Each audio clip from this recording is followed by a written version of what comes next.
Blood disparities.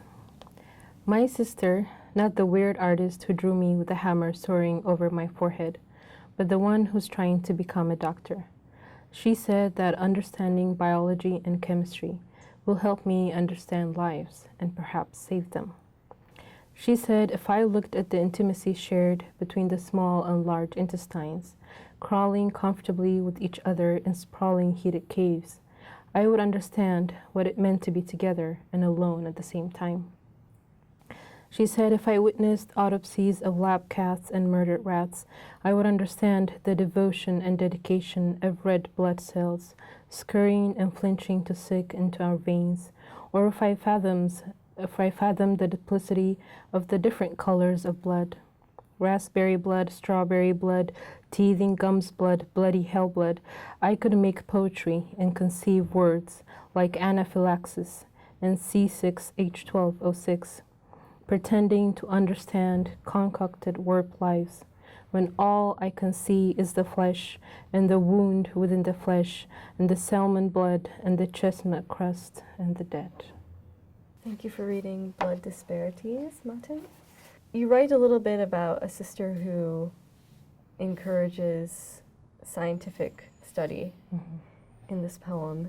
And I was wondering, have you studied biology or chemistry? And if so, have they affected the way you read or write at all? I wouldn't say I haven't studied. I mean, I've taken classes, but not like she has. And I'm not really a biologist like she is, but I'm very interested in the human body and the way it works on the very small level or the very simple level, like the cell and what it does and all the things it does. And I find there is so much poetry in the body, in the human body, and the way it works also with the mind and the body of the mind or the mind of the body. So there's a lot of there's a lot of exploring to do. So I've been told that I have a lot of poems that go into the scientific world, but I don't know if that's I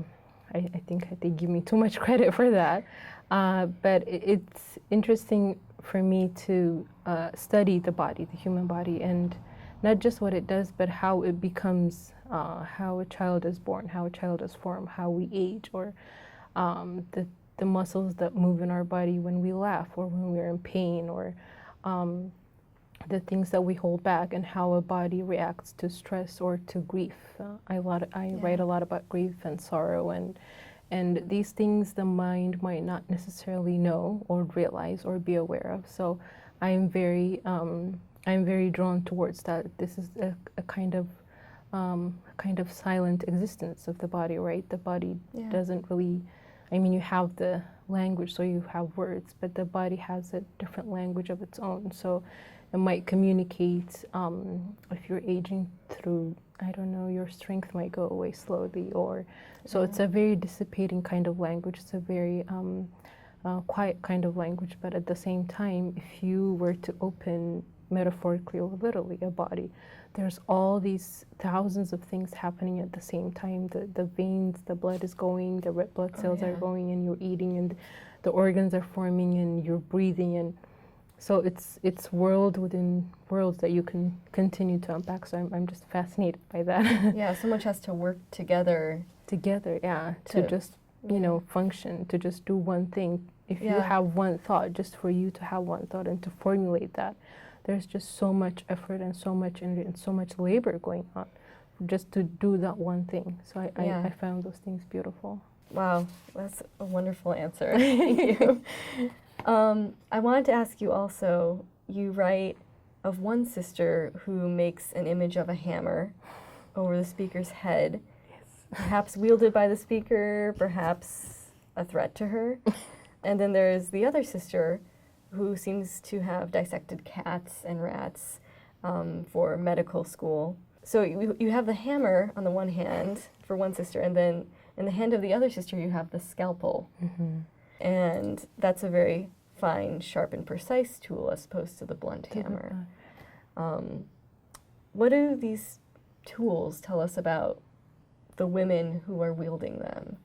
And why does the poet get the hammer?